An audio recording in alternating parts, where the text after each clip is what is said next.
Hey, what's up, folks? Welcome to another edition of Pro Wrestling Talk, brought to you by Blitzball Champ Gaming here on the U to the Tube. I'm your host, Blitzball Champ Jason Ingram. I wanted to get on here and talk about a couple of things. Wanted to talk some Stardom and give my predictions on the upcoming Stardom pay-per-view. That's right around the corner. That's actually this Sunday, I believe. And also give another recap on the current standings of the five-star Grand Prix. We're also gonna talk about the final standings of the New Japan Pro Wrestling G1 Climax number 32 and talk about the winner. That tournament's finally come to a conclusion. So yeah, we're going to talk about that. Going to also talk some AEW as well. We're going to talk some CM Punk. We're going to talk the return of Kenny Omega. So we got a good bit to talk about there. And we're also going to talk about the upcoming NXT Europe brand, as well as the recent announced releases from NXT UK. NXT UK went through a barrage of releases, so we're going to talk about those as well. So got a good bit to talk about in this video. So first off, let's get into Stardom. Before we talk about the pay-per-view, let's go ahead and recap the current standings of the five-star Grand Prix so far. So let's take a look at let's do the Red Stars first. So currently for the Red Stars, right now still sitting with 5 points is Momokogo, with 0 points, sitting at 0-5 is Momokogo. That's right, she has yet to win a match in the five-star Grand Prix. She is 0-5, 0 points, with losses to Koguma, Utami Hayashishita, Azumi, Himeka, and Mai Sakurai. Rough start for Momokogo, who originally who was the replacement of Thekla, because remember, Thekla was supposed to be in this tournament, but she decided to focus on rehabbing from injury. Momokogo ended up being her replacement.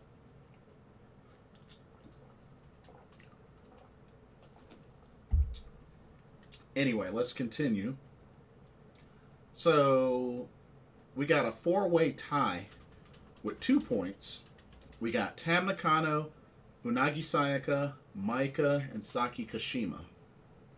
So Saki Kashima is 1-3 right now, with a victory over Maika, but losses to Koguma, Unagi Sayaka, and Mai Sakurai.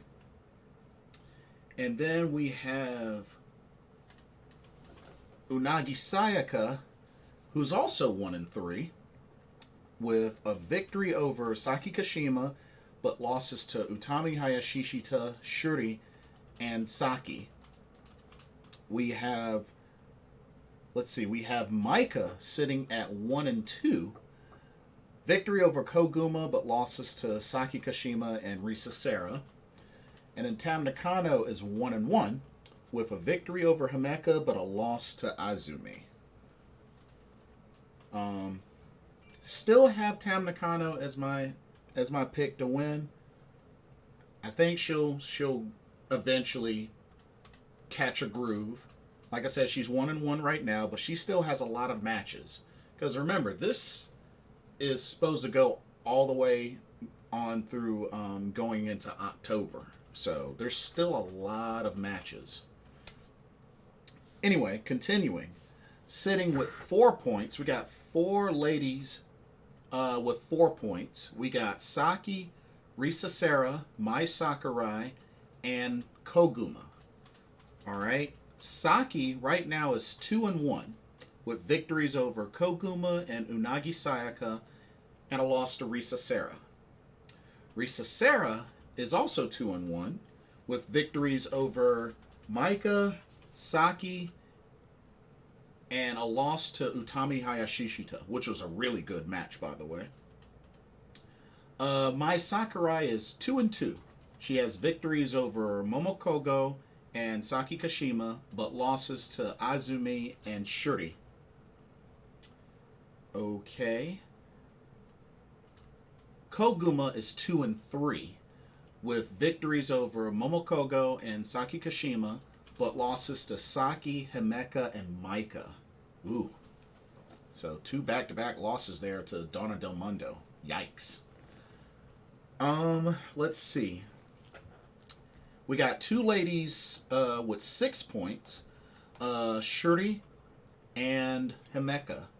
So let's take a look at Shuri, the current World of Stardom champion. She's 3-1 with victories over Azumi, Unagi Sayaka, and Mai Sakurai, but a loss to Utami Hayashishita. Of course, they've had quite a rivalry ever since last year. The Jumbo Princess, Himeka, is 3-2. She's got victories over Koguma, Momokogo, and Utami Hayashishita, but losses to Tam Nakano and Azumi. Azumi, who I thought she had her beat, but Azumi was able to outsmart her. But then again, Himeka tends to have struggles with the high-speed type wrestlers. So that just proves a point right there. Let's see. We got 2 ladies sitting at 8 points. Azumi and Utami Hayashishita. So they're at the top with 8 points. Both ladies are 4-1. Let's look at Azumi. Azumi has victories over Momokogo, Tam Nakano, Himeka, and Mai Sakurai, and has the 1 loss to Shuri. And then you have Utami Hayashishita, who's 4-1. She has victories over Momokogo, Unagi Sayaka, Shuri, and Risa Sera, and a loss to the Jumbo Princess Himeka. So, like I said, it's still pretty early in the 5-star Grand Prix, but right now, Azumi and Utami have been on a roll. They've been looking good. Azumi kind of had a rough start, eating the loss to Shuri, but then she bounces back and wins 4 straight. So, definitely, Azumi's on a roll right now. And Utami, like I said, I know she had the 1 loss to Himeka. That was quite an upset win from Himeka. But Utami's been doing good. Been doing really good. We have to remember, Utami Hayashishita is a former 5-star Grand Prix winner. She won it 2 years ago. So I expect her to be kept strong. But still a lot of matches left. We'll have to see how things go. It's getting closer and closer towards the end of August.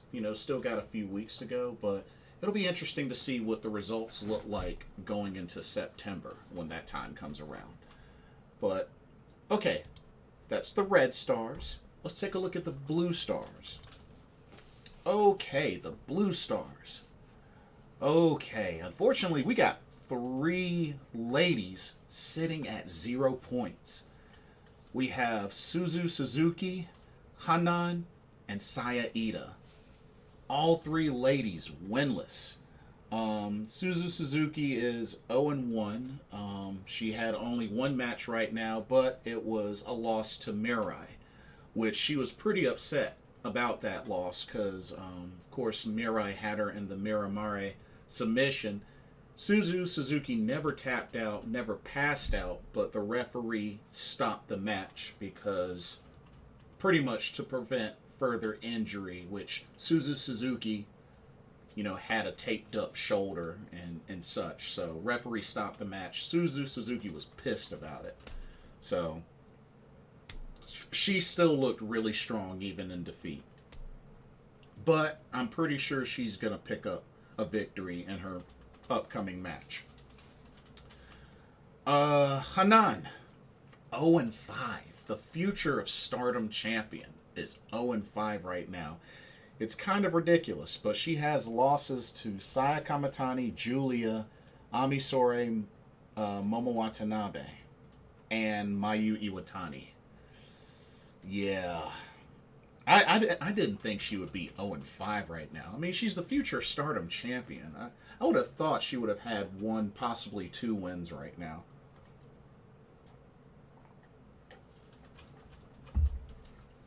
And then Saya Ida, 0-3. Losses to Mayu Iwatani, Mina Shirakawa, and Ami Sourei. Saya Ida, who actually qualified to be in this tournament. She was one of the top 3 that qualified for this tournament in the 5-Star Grand Prix qualifier. So, but she's off to a rough start. Sitting tied at 2 points are Starlight Kid and Julia. Both of these ladies struggling some. Starlight Kid, 1-2. She has the 1 victory over Saya Kamitani, but 2 losses to Hazuki and Momo Watanabe. Which, that was quite an entertaining match she had against Momo Watanabe. Julia is also 1-2. She's off to a struggle. She has the victory over Hanan, but losses to Hazuki and Mirai. So it's kind of surprising to see Julia struggling early, but I think she'll catch a groove later. Okay, and then we have 4 ladies tied at 4 points. We have Mayu Iwatani, Natsupoi, Mina Shirakawa, and Ami Sourei. Let's look at Ami Sourei. She is 2-1. Victories over Saya Ida and Hanan, but a loss to Natsupoi. Let's see. Mina Shirakawa, who is actually off to a good start. She was 2-1. She started off winning 2 straight over Momo Watanabe and Saya Ida, but then she lost to Hazuki. But Mina was actually off to a good start. We have Natsupoi, who's 2-3. So she started off pretty good, but then she's sort of backslidden. So Natsupoi has 2 victories over Mirai and Ami Sourei. So hey, 2 victories over 2 members of God's Eye. Pretty impressive. But losses to Hazuki, Saya Kamitani, and Momo Watanabe. So yeah, those are some rough losses there. And then Mayu Iwatani is 2-1. She has victories over Saya Ida, Hanan, but a loss to Mirai. So she recently ate a loss to Mirai.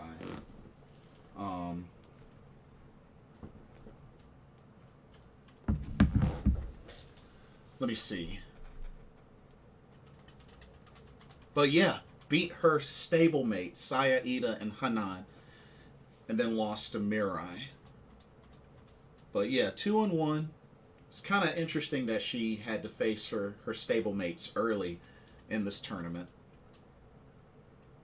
Okay, we got 3 ladies that have 6 points. So we got Saya Kamitani, Mirai, and Momo Watanabe. Let's look at Momo Watanabe. She is 3-2 with victories over, let's see, Hanan, Natsupoi, and Starlight Kid, but losses to Saya Kamitani and Mina Shirakawa. So, not bad. 3-2, not bad. Mirai is also 3-2 with victories over Mayu Iwatani, Julia, and Suzu Suzuki, but losses to Hazuki and Natsupoi. So, those are 3 big victories. I mean, beating Suzu Suzuki, beating Julia, and Mayu Iwatani. She just beat 2 leaders of factions. She beat Mayu and Julia, the leaders of Stars and Donna Del Mundo. And then she beat Suzu Suzuki. Those are big victories for Mirai. So that's another one don't want to sleep on. And remember, Mirai won this year's Cinderella tournament earlier this year. So they're still keeping Mirai pretty strong. They're still keeping her strong. Okay, and then we have Saya Kamatani, the current Wonder of Stardom champion, who is 3-1. She's got victories over Hanan, Natsupoi, and Momo Watanabe, but a loss to Starlight Kid. Saya Kamatani, the Golden Phoenix, looking strong in this tournament as well. So, keep an eye on her. Let's see. And then, finally, we have one at the top who is currently undefeated with 10 points, a perfect 5-0. And that is one half of the Goddess of Stardom Tag Team Champions, Hazuki of Stars. That's right, ladies and gentlemen. She is a perfect, she's an undefeated 5-0 right now. Victories over Natsupoi, Mina Shirakawa, Julia, Mirai, and Starlight Kid. Those are big victories, especially over Julia, Mirai, and Starlight Kid. Those are big victories. 10 points. And right now is looking like the favorite. I mean, looking at who she has left, I mean, she still has to face Mayu Iwatani, Saya Ida, Hanan, Saya Kamatani, Ami Sore, Momo Watanabe, and Suzu Suzuki. So, I mean, she could still eat, a few losses, but she's 5-0 right now. And Hazuki is looking like a strong favorite to run away with us. And remember, Hazuki's never won a 5-star Grand Prix, so it wouldn't really be that surprising if she won, or at least made it to the finals. So, we'll see what happens, but man, she's on a roll right now. She is on a roll. But like I said, still tons of matches left. Still tons of matches. So Hazuki is the leader of the Blue Stars. And you have a two-way tie between Azumi and Utami Hayashishita at the top of the Red Stars. So those are your current standings right now for the 5-star Grand Prix. Okay, now let's look at the card for the upcoming pay-per-view Stardom X Stardom 2022 Nagoya Midsummer Encounter. So this will be on Sunday, August 21st in Nagoya, Japan at the Aichi Prefecture Gymnasium. Definitely quite a card on here. Unfortunately, there was an update that Kairi will not be able to compete on Sunday due to her testing positive for COVID. So it was, she had tweeted it from her Twitter, and then the Stardom official account, followed up on that. But that means she won't get her title shot for the Wonder of Stardom Championship against Saya Kamatani. Now,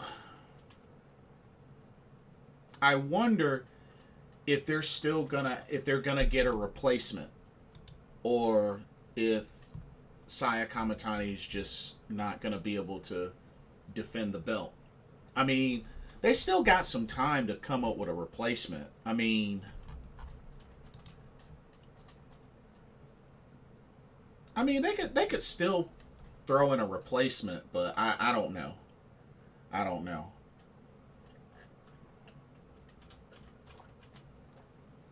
I mean, maybe they can alter one of the non-title matches and give somebody a shot at the Wonder of Stardom Championship, perhaps. I don't know. But for a show like this, it would be kind of a bummer if Saya Kamatani didn't get a chance to defend her title. But, I mean, unfortunately, those things happen. Injuries, you got, COVID, that's still a big thing. So, it's unfortunate, but, pray for a speedy recovery for our favorite pirate princess, Kairi. Hopefully she recovers ASAP. That's all we can really hope for. But let's look at the card of what we have so far. So we got a tag team match. We have Donna Del Mundo's Julia and Mai Sakurai taking on Oedo Tai's Ruaka and Rina. I feel like this is pretty one-sided, so I'm going to pick Donna Del Mundo's Julia and Mai Sakurai to get the victory. And honestly, I think it's only a matter of time before they get a shot at the Goddess of Stardom tag titles. You know, they're really going strong with this tag team of Mai Sakurai and Julia. You know, she's really done a good job of taking her under her wing. So don't be surprised if they eventually have a Goddess of Stardom tag title run. And heck, I could definitely see them as a team in the Goddess of Stardom tag league if they still have that, which I'm sure they will. I think they're still going to have that. We'll see. We got the Future of Stardom Championship that'll be on the line, as Hanan, the current champion, will defend against Queen's Quest Miyu Amasaki. Miyu Amasaki, who just recently, after Hanan's last defense over, I believe it was against Rina. If I remember correctly, I believe that was her most recent defense, was against Rina.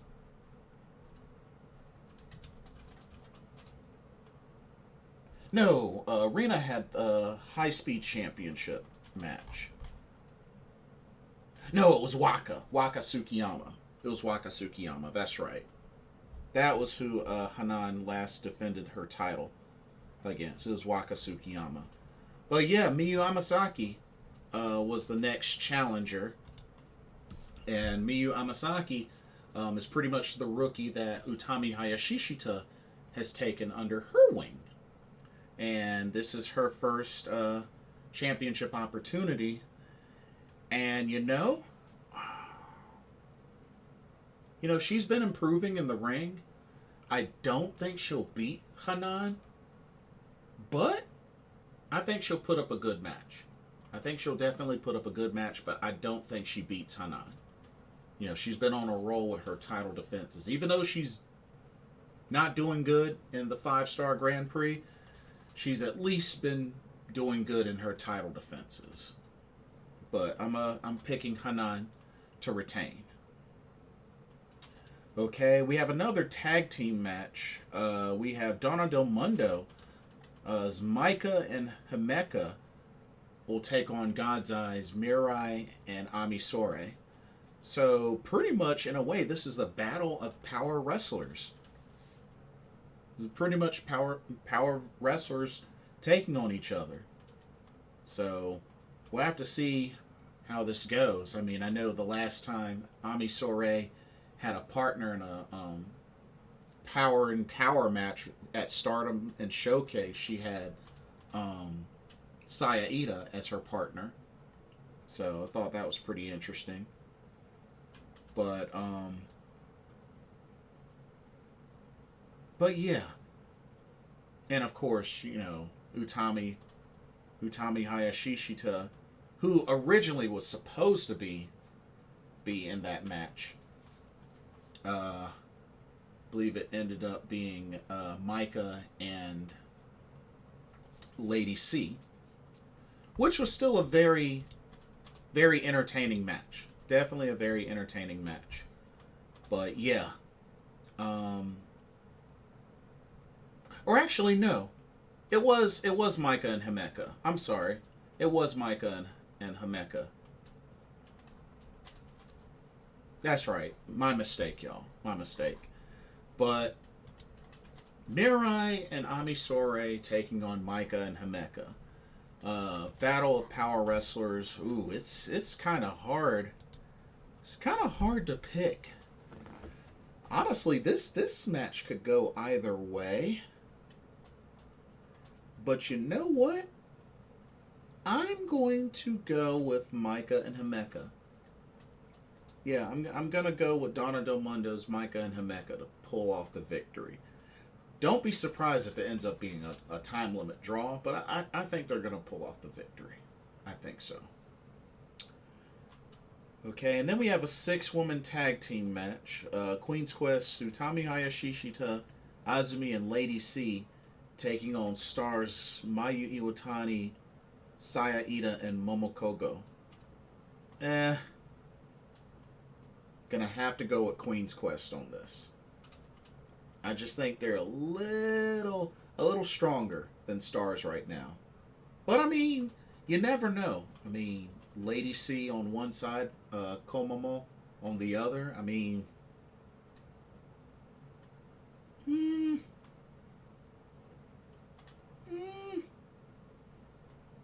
nah, I gotta go with Queen's Quest. I think they're a little bit stronger.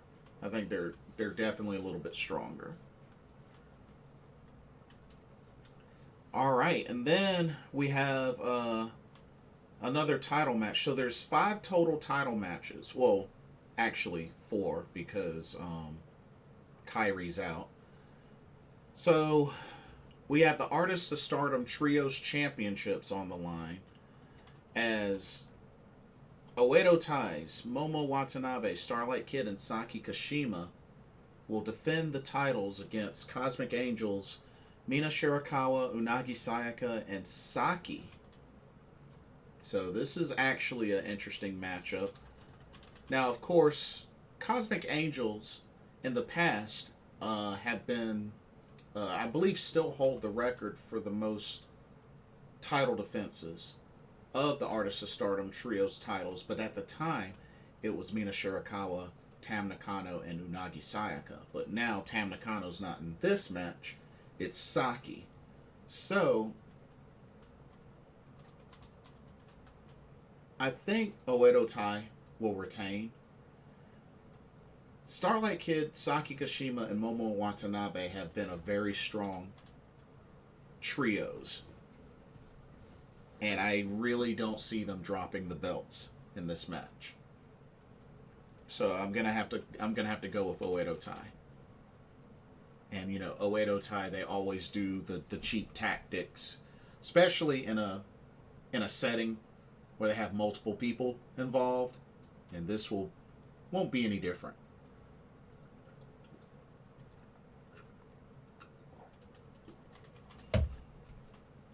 We have the Goddess of Stardom tag titles on the line as the champions, Fukuoka Double Crazy, made up of Hazuki and Koguma of Stars, will defend against Cosmic Angels, Tam Nakano, and Natsupoi.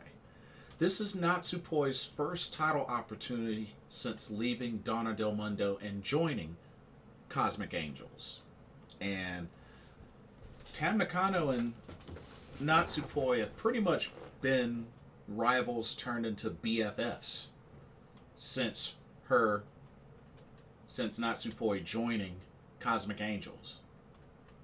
We know that Natsupoi and Tam Nakano had a cage match against each other, which Tam won, and then came back and had another match, which Natsupoi won. And then, of course, in the elimination tag match was when Natsupoi turned on Julia, leaving Donna Del Mundo and siding with Cosmic Angels, much to the dismay and surprise from the members of Donna Del Mundo. But here we are now. Natsupoi now part of Cosmic Angels and now is getting her first title opportunity since joining Cosmic Angels. And you know something?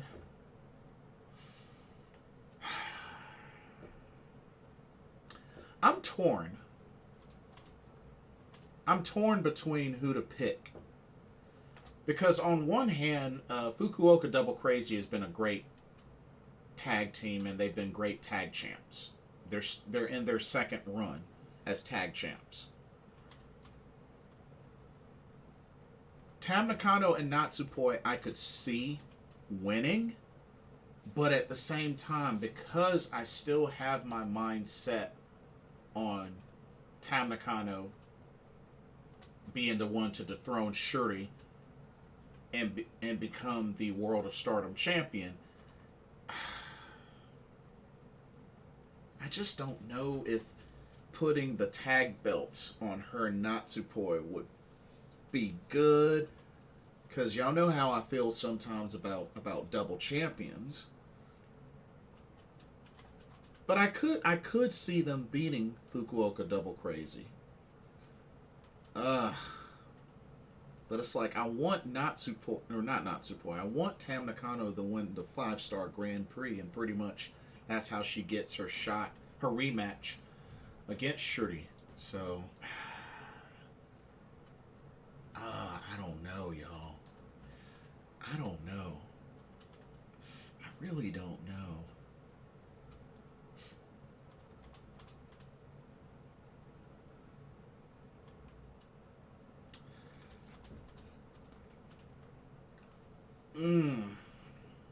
Okay, how about this? I'm gonna stay neutral on this, but I could see both sides happening. I could see both sides happening. I think it'll be a spectacular match, but I could see either team winning. But if I had to pick a set of titles that I think could change hands at this pay-per-view, it's the Goddess of Stardom tag titles. That's the only ones I could think of. Okay. And then, as I said before, unfortunately, Kairi won't be able to compete for the Wonder of Stardom Championship due to her testing positive for COVID. So, like I said, not sure if Saya Kamitani will just, have the night off. If they do, they might as well have her on commentary for the show. But if not, maybe they can get a replacement between now and Sunday to challenge Saya Kamitani for the Wonder of Stardom Championship, which she has been on a roll since winning that title. I mean, we all know she was last year's Cinderella Tournament winner. And even though she was not able to win the white belt on the first try against Tam Nakano, she was able to eventually do it at the end of the year, right at the dead end of December, and was able to get another shot and dethrone Tam Nakano and become Wonder of Stardom champion. And she has been on a roll since then. So, we're going to have to take a rain check on Saya Kamitani, the Golden Phoenix, versus the Pirate Princess Kairi for now. But I really do hope that whether she still has the title or not, that we do eventually get that singles match between Saya Kamitani and Kairi.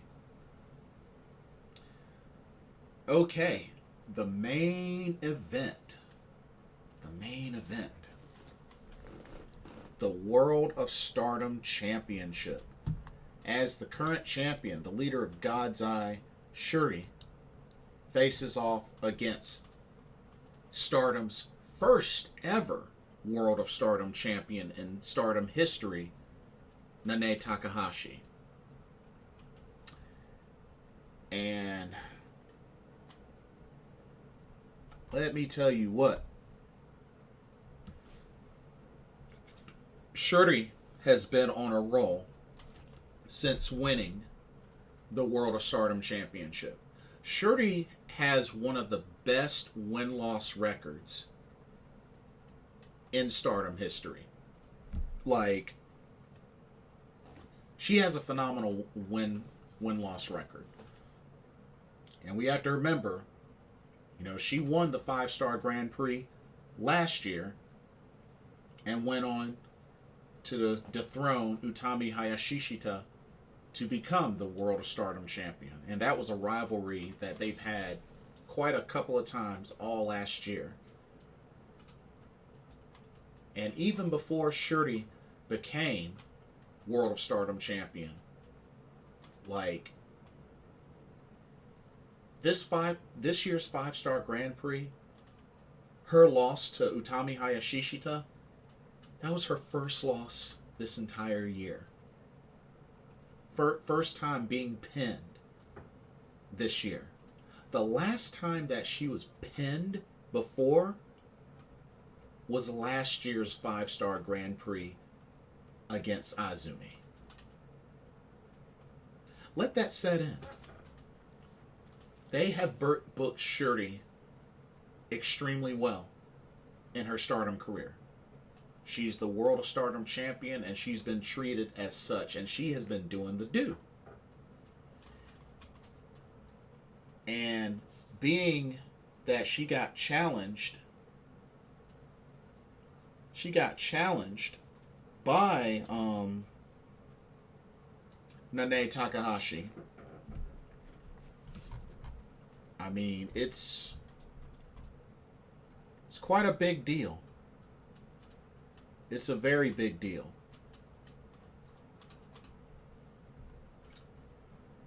The current World of Stardom champion versus the first World of Stardom champion. And you best believe this is going to be a very hard-hitting match. A very hard-hitting match.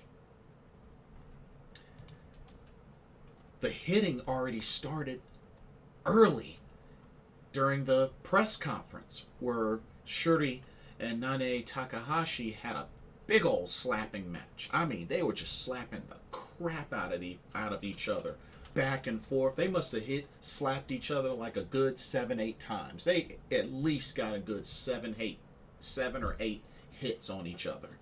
Just like open slaps. Very, very heated.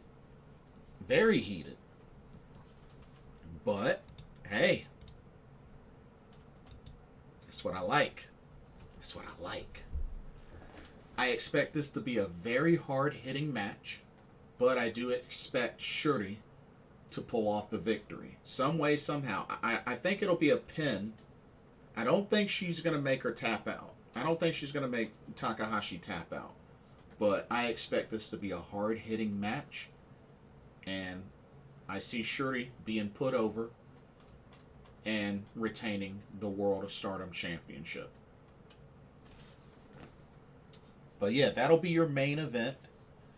But yeah, 8 matches. Well, possibly 7 matches because, you know, they may not do a replacement for Kairi.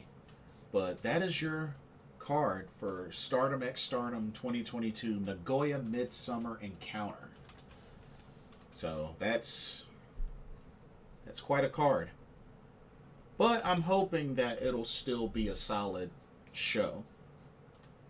And like I said, I hope that Kairi has a speedy recovery, that she gets back to full health soon.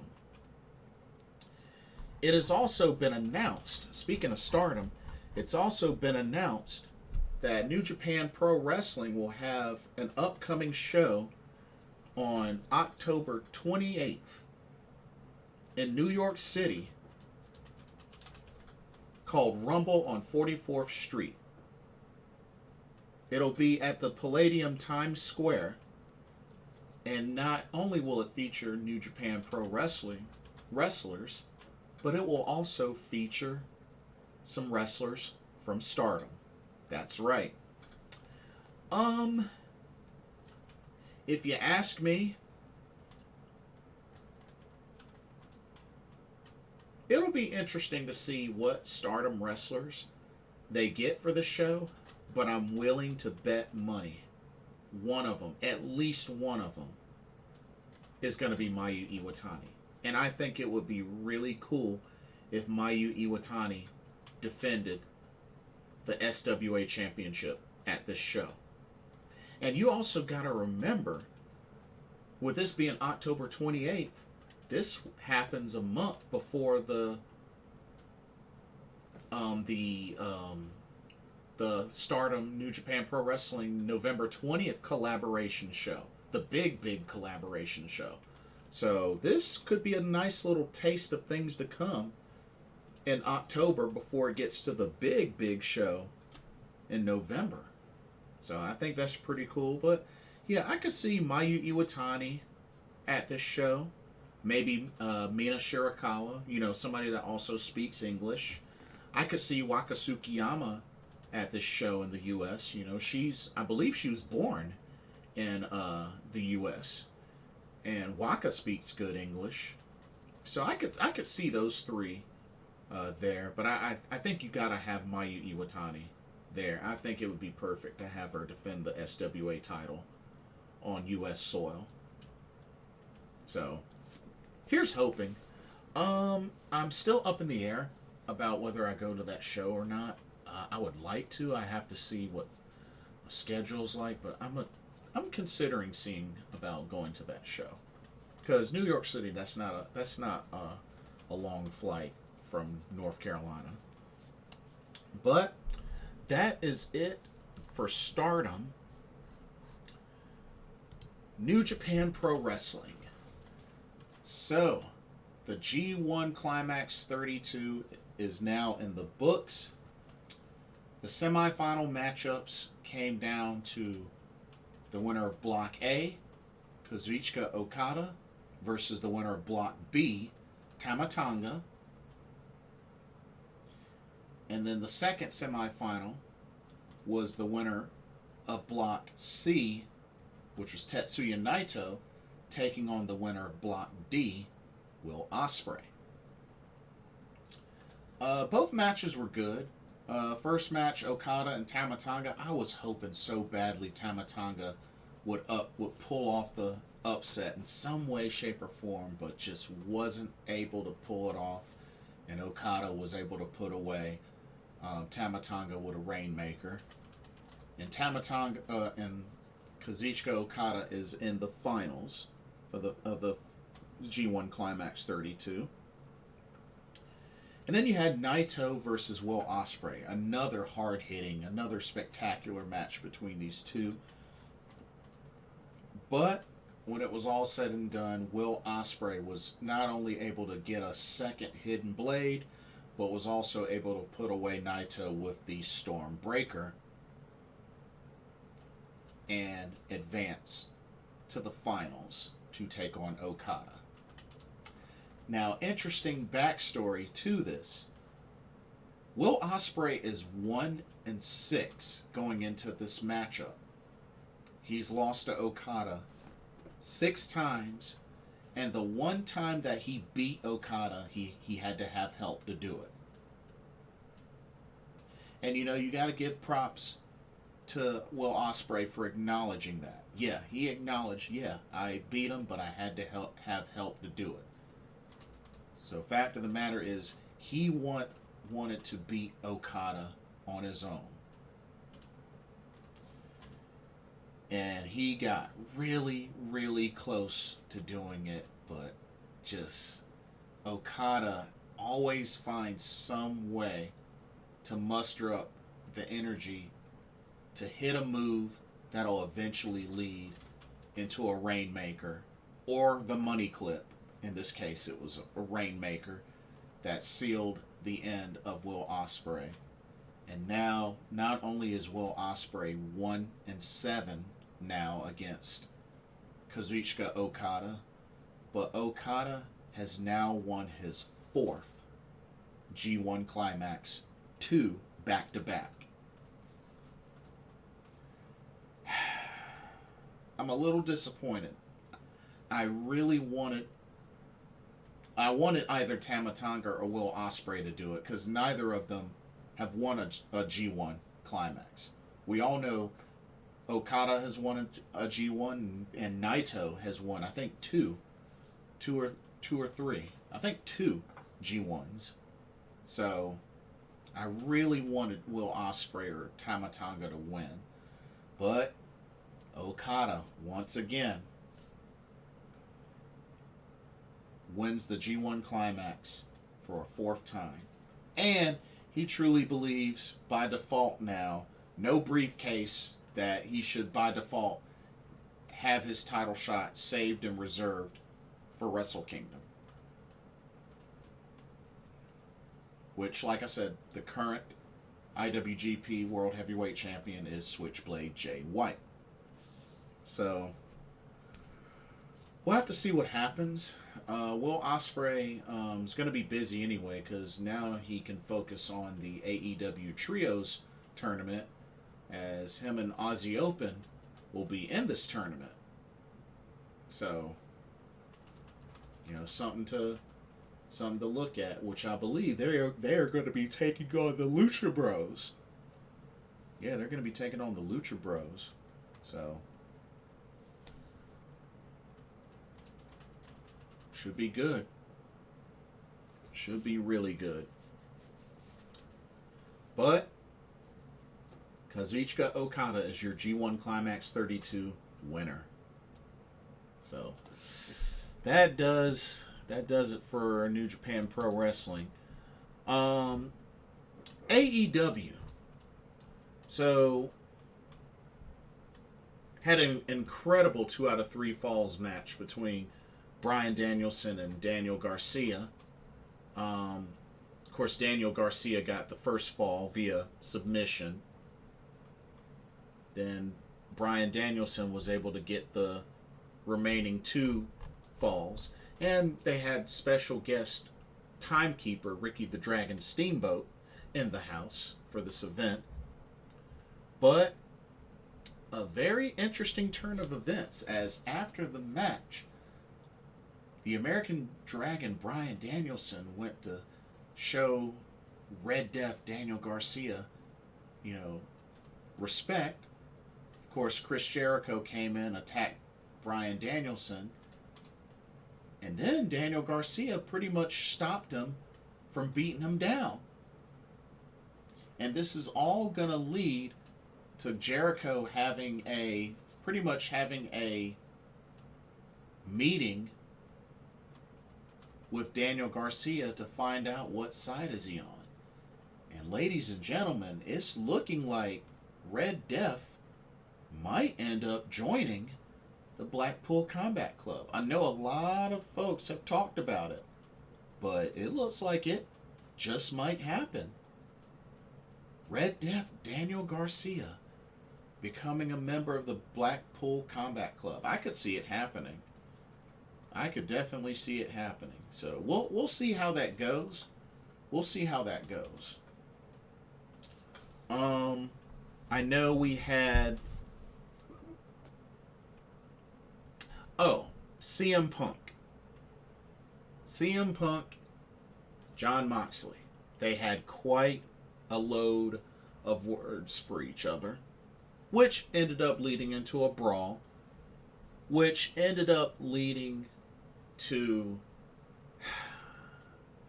their title unification match being scheduled for next week's Dynamite.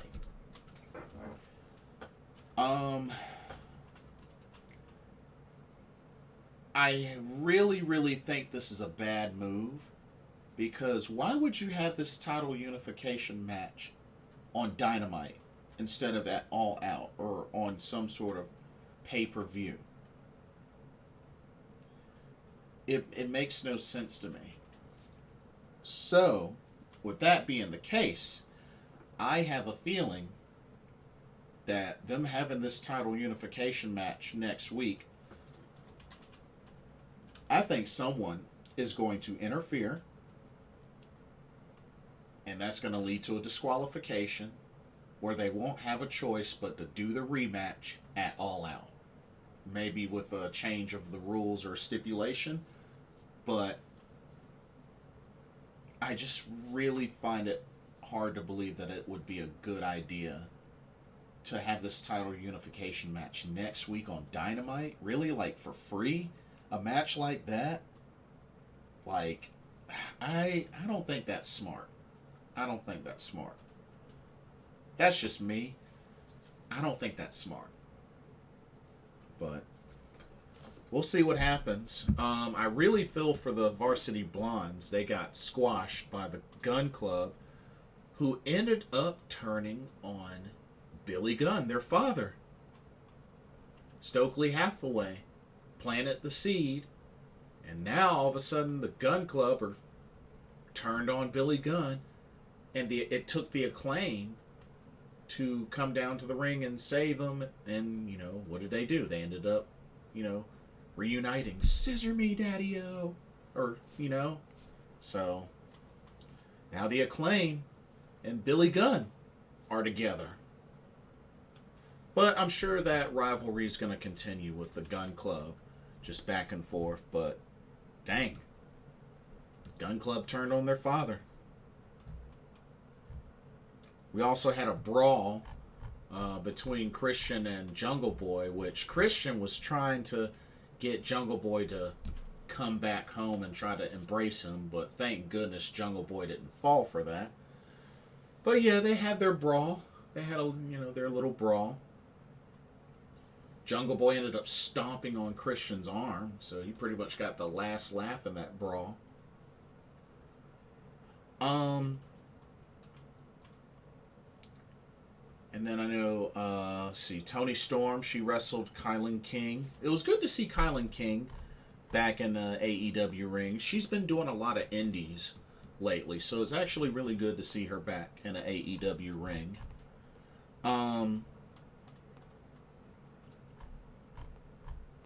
So we had the Trios tournament kick off in the main event.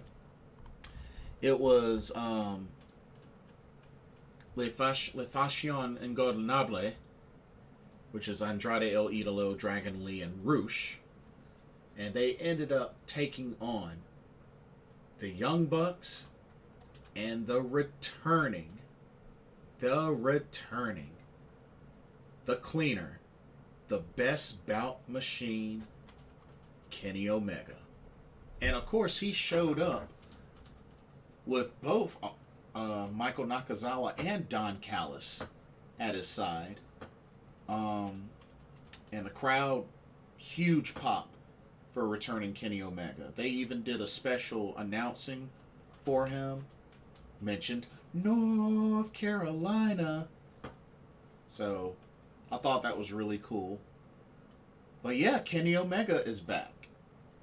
And he joins the Young Bucks in this Trios tournament. And had his first match back as they wrestled against Roosh, Dragon Lee, and Andrade El Idolo, which was a good match. I will say this. Kenny Omega definitely, one, did not look 100%, and two, he definitely toned it down from what he usually does. I mean, we still got to see some V-triggers. You know, we saw, a couple of chops. We saw some, little bit of Kenny Omega vintage stuff, but he definitely toned it down. I mean, he had on the, shoulder brace, probably some kinesio tape, and had the, the black shirt. So, you could definitely tell Kenny Omega was not 100%. And I mean, it is what it is. I mean, I'm sure he was very anxious to return, but you could definitely tell he was not 100% for that match. He did do well. For not being 100%, he did do well. It looked like he kind of struggled some getting Dragon Lee up in that one-winged angel before putting him away. The Elite did win the match, and apparently Roosh and Andrade pretty much turned on Dragon Lee, which is ridiculous. And it kind of sucks, too, because I really wanted Dragon Lee and Roosh to eventually be a tag team. They're brothers. I would have loved to have seen them take on the Lucha Bros. That's brothers versus brothers. That would have been an awesome tag team, but now we're not. I guess we're not going to get that. But my overall thoughts, Kenny Omega, is good to see that he's back, but they got to ease him back into the mix, for sure. Because like I said, he wasn't 100% in that Trios match. So, I don't know when he'll have his first singles match returning to AEW, but it might be a while. And that's okay. That's okay. I mean, it's good that Kenny Omega's back, but, they got to ease him back into the mix of things. So I hope that's what they do. I really do. But glad to have him back. Also saw the report, the update on Chris Statlander. So yeah, 6 to 8 months recovery for her torn ACL and meniscus. Although I think it's incredible that she was still able to like walk on her own through all that. I mean, that's crazy. That's really crazy. But 6 to 8 months. Yeah. And apparently word is they had a big push planned for her. But I think at some point when she does come back, she has a championship title run with her name on it at some point. I think it's coming. But it's just greatly delayed now due to injury. But we'll see what happens. But it was a pretty good AEW. Something I did want to point out. There was quite an interesting development revolving around CM Punk. Apparently, Fightful released some notes on this. So let me just read this off. What was shared about CM Punk to kind of shed some light on what's going on with CM Punk. And the title says CM Punk may have almost decided to not come to Dynamite last night, and more on the Hangman Adam Page promo. So check this out. So it says, and I quote, CM Punk challenged Hangman Page to a rematch on the August 17th episode of AEW Dynamite. But according to the Wrestling Observer, it wasn't planned. We were able to confirm this. Okay, so recap. It says, and I quote, Punk defeated Hangman Page at AEW Double or Nothing earlier this year before being forced away from the ring for several months. That was due to the foot injury. Before that, however, there was word that Punk and Hangman Page didn't see eye to eye on some promo material that emerged on an episode of Dynamite that built their match. Of course, at the time, Hangman Adam Page was AEW World Champion. And then, of course, at Double or Nothing, CM Punk dethroned him. Anyway, continuing. It says, and I quote, Fightful has been told that it was to the point that CM Punk met with AEW higher-ups about the context of Hangman Page's promo. Voices of Wrestling had noted that they heard that Punk had told others after the meeting in May that he wouldn't lose to Hangman Page. Fightful was told by several within AEW that they felt the situation that unfolded on the August 17th episode of Dynamite was unfair to Hangman Page if he wasn't aware of it. One said even if he was aware of it, what would he have done? Charged to the ring past Tony Khan? Interrupted a promo he knew he wasn't supposed to be a part of? There was no way Hangman could have won in that situation. We're told Hangman Page was in the building, but haven't heard that he responded in any particular way. Those that we spoke to said that Hangman isn't a confrontational person and is generally well liked among the roster. Then next shot says the belief among several on the roster we spoke to was that Punk believed Hangman went into business for himself leading into their Double or Nothing match, and that Punk may have seen the August 17th promo as a receipt. It's important to note that that was the locker room speculation as opposed to Punk telling anyone that directly. From Punk's end of things, the Hangman promo had alluded to Punk's issues with Colt Cabana and happened during a week where Punk wasn't at the show, while Punk's shot at Hangman happened with Hangman present. Sources familiar with the situation claim that CM Punk has often verbally expressed his displeasure, including recently so blatantly that they thought he might end up quitting the company. Those close to him said that he might have almost decided to stay home instead of coming to the August 17th Dynamite, but don't think he would have quit.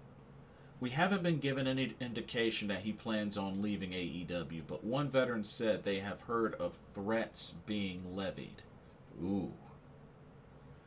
Fightful was also told that the Moxley vs. Punk match for the April 24th episode of AEW Dynamite was a late decision. We haven't been told how late, and when we asked AEW higher-ups for context, we didn't gain any. We haven't learned of the crew of what led to Punk's current frustrations that would have led to him hypothetically not showing up at Dynamite, whether it be the change in the match, Hangman's jab back, it may, or otherwise. Dang. CM Punk's being pretty salty. Dang, there's a lot of salt there.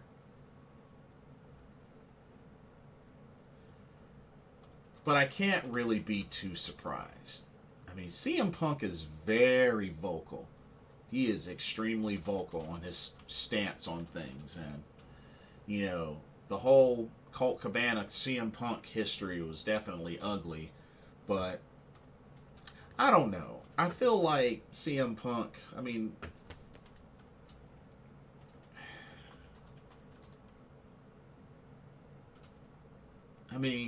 my jab was to Hangman Adam Page while he was there, but his jab to me, I wasn't even there. It's like, come on now. Like, come on now. You're an adult. Like, really? Come on now. But yeah, I don't know. This has made a lot of folks, you know, definitely not like CM Punk even more. So, but yeah, that's the story on CM Punk. But yeah, decision to have the unification match on Dynamite was late decision, and I honestly don't think it's a good decision, but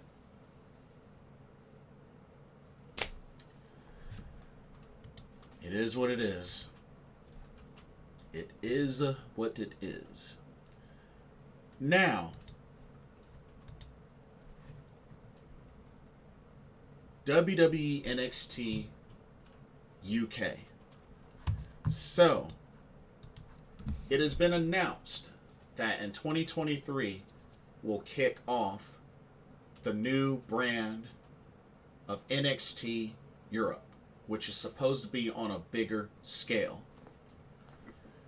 But it is coming at the cost of the jobs of certain wrestlers. And as a matter of fact, just the other day, they did a barrage of releases from NXT UK. Here is the current list. I don't know if there's been any more updated, but as of the end of yesterday, here is the list of confirmed NXT UK talent that have been released. Mark Andrews, Zaya Brookside, Eddie Dennis, Saxton Huxley, Amir Jordan, who at the time was playing as Tiger Turan, Danny Luna, Dave Mastiff, Millie McKenzie, Primate, Nina Samuels, Shaw Samuels, Sid Scala, Trent Seven, Ashton Smith, Jack Stars, T-Bone, Tillman, Flash Morgan Webster, and Kenny Williams. That's the updated list that I've seen so far.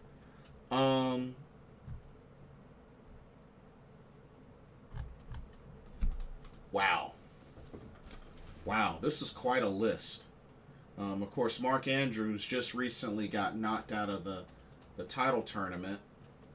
And of course, Mark Andrews, Flash Morgan Webster, Danny Luna, all three of those members were part of Subculture.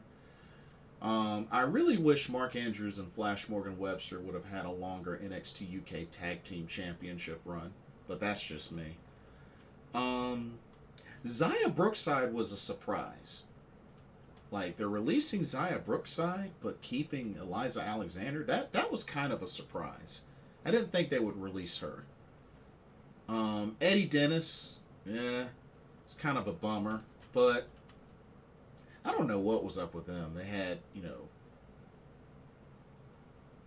yeah, that was, I don't know what they were doing with him storyline wise. I know Wild Boar came back and started stuff up with him and Primate and T-Bone and all that. So yeah, Saxon Huxley, Dave Mastiff, and Jack Stars, who were in a tag team for a while at one point. Nina Samuel. So the Nina Samuel show is ending. Millie McKenzie, of course, she was, taken under the wing of Meiko Satomura. Kenny Williams. Kenny Williams and Amir Jordan. They never got a chance to finish that storyline. With him, with him pretty much leading up to revealing Tiger Turan to be Amir Jordan, but they never finished that storyline. And Tillman, the leader of De Familia, wow, that's crazy. Sid Scala, who was kind of like the assistant general manager to Johnny Saint, that was crazy. Trent Seven, one half of the former Mustache Mountain, 1/3 of British Strong Style. I didn't think he would get cut personally. Like a lot of these folks, I did not think would get cut. And apparently, Trent Seven, I guess his last match was against Tyler Bate in the finals of the NXT UK Championship Tournament. But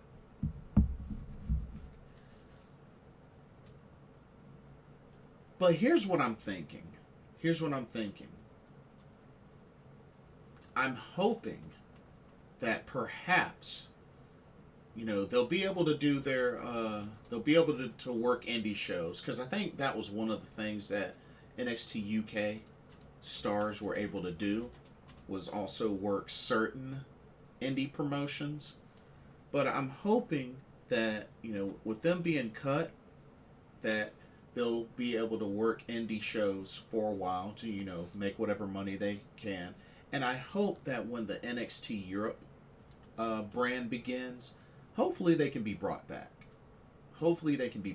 Because I'm under the impression that NXT Europe is going to be its own big brand of European talent and on a bigger scale compared to NXT UK. That's what I'm thinking. I could be wrong. But I hope that when that brand starts, that these guys can be considered to be brought back with new contracts. That's what I'm hoping. I think that would be really cool. Now, of course, if they're able to find, other promotions, and find, better homes, and so be it. But you never want to see folks lose their jobs, and then have nothing to fall back on or go through. You know what I'm saying? So, hoping that they can find work and, continue, like I said, do indie stuff.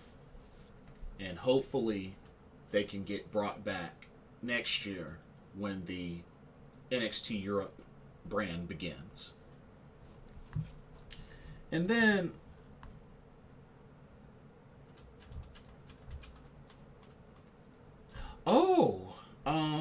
Rohan Raja and actually Sam Gradwell got released as well. Oh, so those were two names that I missed. Wow.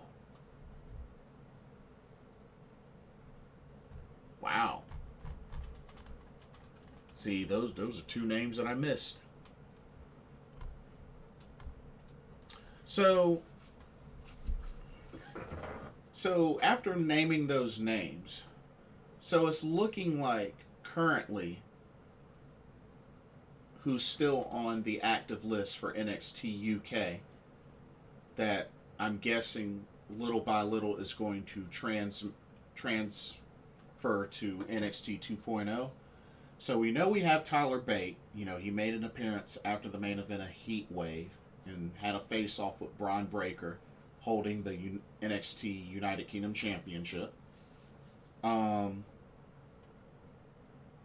Gallus has already invaded.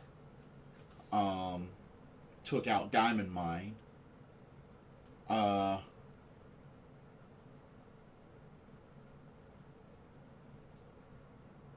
Ilya Dragunov, who's healing from injury. Noam Dar, who I believe is supposed to be getting one more shot at the NXT UK Heritage Cup. Meiko Satomura, who's the current NXT UK Women's Champion. Blair Davenport, who we saw had the backstage segment with Indy Hartwell. And some other names that it's looking like is going to be crossing over. Isla Dawn, I could see that. Jenny, which I don't even know, what is Jenny up to? I think she just recently started posting on her Twitter and Instagram, but what the heck is Jenny up to? I know that she's dating Gunther right now, but yeah, it's been forever since I've seen her. I didn't think she was injured or anything. Rampage Brown. Now, I do remember he was injured, so hopefully he can return soon. Charlie Dempsey, which is, William Regal's son, which I'm sure he's probably going to be brought over to NXT 2.0. Aoife Valkyrie. Aoife Valkyrie is another one I really wish could have gotten another shot at Meiko Satomura. So, she had been out with injury and just never appeared again. So, I don't know what the status is with her, but I hope she's able to come back soon and compete. I liked Aoife Valkyrie. Oliver Carter, who is still currently in the NXT UK tournament, but Ashton Smith. That's right, they did release Ashton Smith. So even with that, he's not going to have a tag partner anymore. And the last thing they did was win the NXT UK tag team titles, but had to relinquish them due to Ashton Smith's injury. And dang, then he gets released. Yikes. Dang, that's like the double ouch. Stevie Turner, Aaliyah James as well, making a crossover. So, I mean, so far in NXT 2.0, we've had Gallus, Tyler Bate, Pretty Deadly.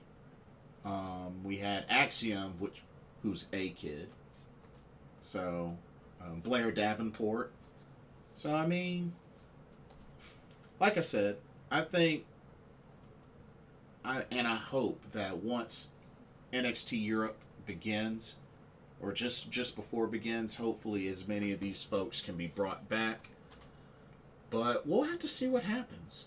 It looks like Worlds Collide is going to happen. But another thing it makes me wonder is, with the NXT UK championships, because, I mean, there's 4. There's the United Kingdom Championship, there's the Heritage Cup, there's the Tag Team titles, and there's the NXT UK Women's Championship. So there's 4 right there. It makes me wonder if they're just going to rename them and rebrand them for NXT Europe. Which I think that's probably the best thing to do. Like, rebrand them, change the names, change the designs, and just keep those 4 for NXT Europe. I think that'd be a smart thing to do. But yeah, we'll have to wait and see what happens. But it's quite a development here with what's going on with NXT Europe being the future brand, and just all the releases that happened today from NXT UK. And there was a lot of notable names too. It just sucks because you never want to see anybody lose their job. But hopefully at some point in time, when they get ready to kick off NXT Europe, hopefully these folks that were released can be brought back and be a part of that. So here's hoping. But that's pretty much it for this video. Tomorrow I'm going to the GCW Sanctified show in Concord, North Carolina. So, never been to a GCW show before. GCW is Game Changer Wrestling. So, looking forward to checking that out. So, that should be really good. And I believe tomorrow is when the pay-per-view for Stardom goes on sale. And then remember, next week is also Stardom New Blood, number 4. So, quite a lot to look forward to. And, you know, like I said, New Japan Pro Wrestling, G1 Climax 32 is in the books now. So, we'll have to see what's next for them before it gets to Wrestle Kingdom, before it gets to New Year's Dash. So, we'll see what happens. But yeah, quite a lot to look forward to. But anyway, that'll do it for this video. Don't forget to like, comment, subscribe, hit the notification bell while you're at it. Thank you so much for watching. Hope you enjoyed the video. This is Blitzball Champ Jason Ingram of Blitzball Champ Gaming signing off for another Pro Wrestling Talk. Hope everybody has a blessed weekend, and I will see you on the next video. Peace.